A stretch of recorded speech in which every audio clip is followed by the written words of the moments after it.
Bonjour et bienvenue dans cette nouvelle vidéo de physique-chimie où nous allons parler de la structure électronique des atomes. Mais pour pouvoir le faire, il faut déjà parler d'un atome.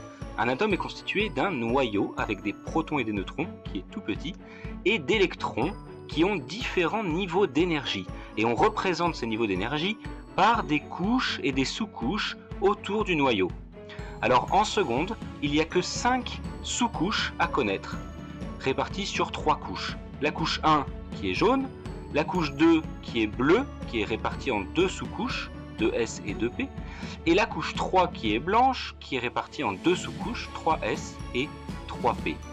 Alors la règle qu'il faut connaître, c'est que les sous-couches S de type S peuvent contenir jusqu'à 2 électrons, on va noter ça E-, et les sous-couches de type P peuvent contenir jusqu'à 6 électrons.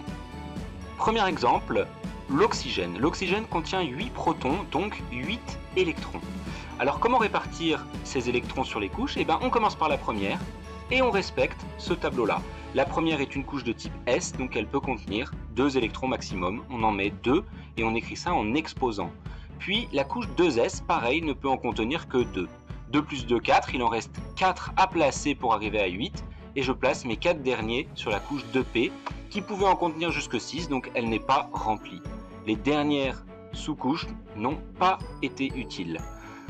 Autre exemple, prenons l'aluminium. L'aluminium contient 13 protons et 13 électrons.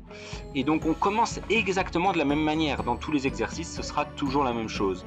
On commence donc par mettre 2 électrons sur les sous-couches 1S et 2S, puis 6 électrons sur la couche 2P, c'est de type P, puis 2 électrons sur la couche 3S, c'est de type S, et on en est déjà à 12.